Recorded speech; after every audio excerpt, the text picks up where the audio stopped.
안녕하세요. 루멘입니다. 올해도 드디어 재면접 시즌이 시작되었습니다. 먼저 시작되었던 지역별로 재면접이 면접일 다음에 바로 뜨는 등 지금 재면접 대상자가 되신 분들도 상당히 많이 있을 겁니다.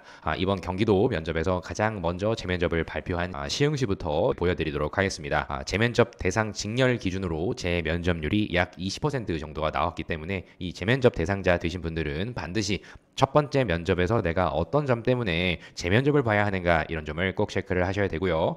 그리고 지금 초반에 안성시가 난리가 났죠. 특히 토목직 같은 경우에는 14명 선발에 면접 대상자가 8명 정도로 이미 미달인데 이 중에서도 절반인 4명이 재면접 대상자가 되었습니다. 재면접 대상자 직렬 중에서 재면접 대상자의 비율이 약 40% 정도가 되는 정도로 상당히 많은 인원이 재면접을 보게 됩니다.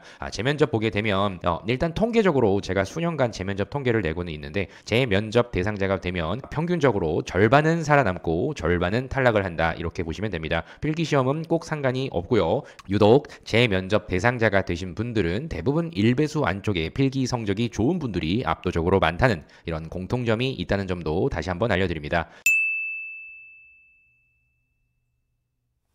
자, 짧고 굵게 말씀을 그래도 드려볼게요. 이번 면접 평정표에 보면 이렇게 5가지 사항이 정해져 있습니다.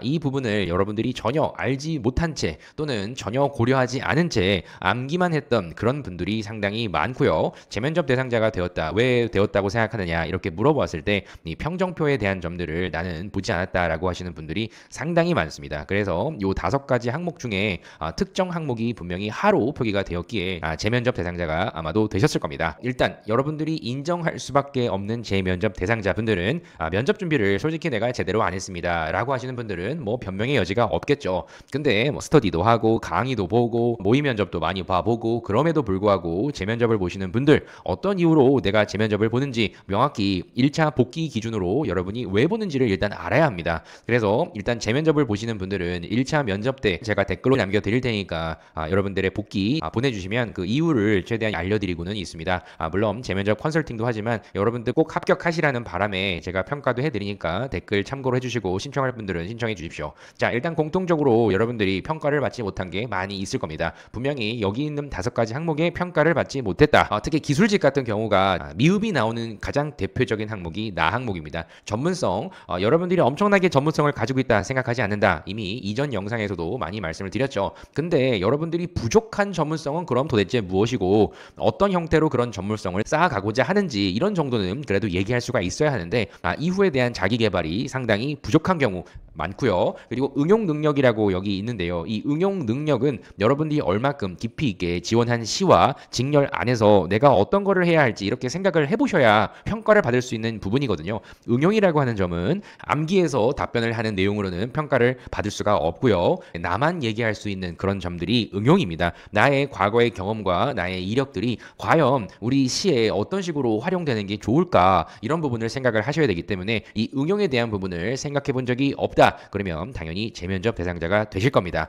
운 좋게도 이 부분도 무난하게 평가를 하는 면접관도 있긴 하겠지만 깐깐하게 보는 그런 면접관에게는 택도 없다. 이렇게 말씀을 드리고요. 두 번째로는 마 항목이 있습니다. 창의력, 의지력, 발전 가능성 이 부분인데 일단 여러분들이 여기에 해당하는 사례가 없는 경우 분명 여러 가지의 질문으로 이 항목을 평가하겠다라고 밝혔음에도 불구하고 해당 부분을 준비하지 않은 분들이 많죠. 그래서 뭐 창의성 안 물어보겠지 이런 형태로 준비하신 분들이 대표적으로 재면접 대상자가 되는 경우가 많습니다. 나는 국민을 위해서 봉사를 해야 하는 이런 마음으로 공무원이 되신 분들이 대부분이시기 때문에 창의력이라고 하는 점들이 우리가 알고 있는 엄청난 번뜩이 든 창의성 이런 부분보다 많은 사람의 이로움을 위해 고민한 흔적 이 정도만 얘기해도 다 합격을 하기 때문에 꼭 이 부분 체크를 해 주셔야 될 거고요. 그리고 자발적인 여러분들의 행동을 강조를 하셔야 하는 내용이 면접에 있어야 합니다. 그래서 의지, 발전 이런 부분들이 이전에 여러분들의 자발적인 행동들 그리고 적극적인 자세 그렇게 했던 그 이유가 조직에 보탬이 되기 위한 이런 부분을 제시를 해 주셔야 발전 가능성에 대한 부분에 점수를 받게 되어 있습니다. 특히 경력, 경험이 없는 경우 발전 가능성에 대한 점으로 승부를 보셔야 되기 때문에 반드시 이 부분 체크를 해 주시고요.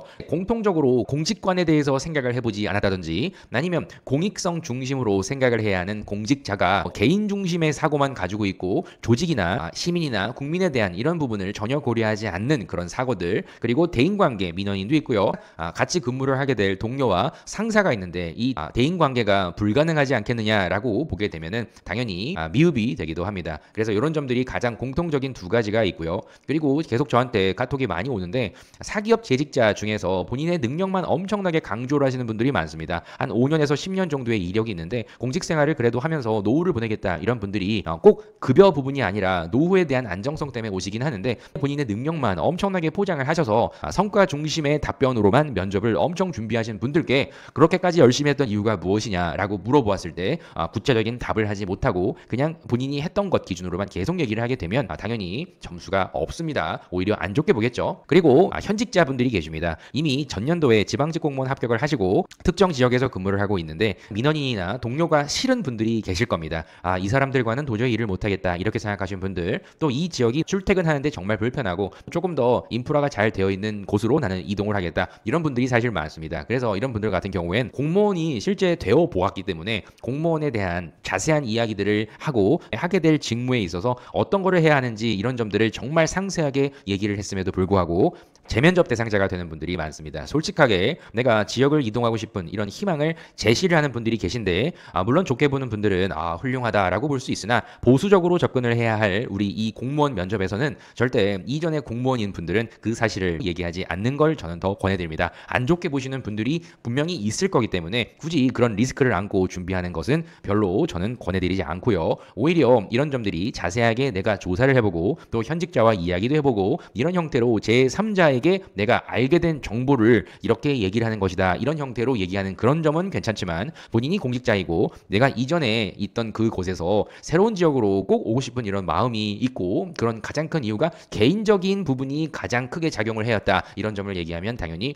재면접 대상자가 되겠죠. 그리고 5년 이상의 수험 생활을 하셨던 분들, 장수생분들 많죠. 그분들은 수험 생활을 오래 했다는 점을 솔직하게 이야기를 한다. 뭐 이 정도는 나의 솔직함 아니냐 볼 수는 있으나 사회생활이 가능한지 불가능한지 이 부분을 보기 때문에 공무원 수험 생활 외에 아무런 경험이 없다고 하면 봉사활동이라도 또 민원 지원이라든지 행사 축제 지원이라든지 이런 점들을 꼭 필기시험 이후에 해야 된다라고 제가 계속 말씀을 드렸죠. 운이 좋으면 훌륭합니다. 꾸준하게 이렇게 도전하셔서 드디어 공무원이 되는군요. 이런 형태로 갈 수는 있으나 어떤 면접관께서는 공무원 해왔기 때문에 이 사람이 과연 조직 생활을 할 수 있을까? 보탬이 될 수 있을까? 이런 점들을 생각해 보면 아직 좀 어렵다 이렇게 볼 수도 있기 때문에 경기도만큼은 반드시 사회 경험이 꼭 있는 게 중요하고요. 그리고 더 중요한 부분은 그 지원 지역 내에 활동한 부분이 있고 없고의 차이가 상당히 크게 작용합니다. 그래서 꼭 이 부분을 알고 재면접 준비를 하시는 게 중요하겠죠. 내가 지원한 지역 내에 근무를 할 곳이라든지 아니면 공공시설이라든지 뭐 공사 현장이라든지 뭐든 내가 발로 뛰어서 알게 된 이야기들을 하시는 점을 이 재면접에서는 반드시 강조를 해주시는 것을 권해드립니다.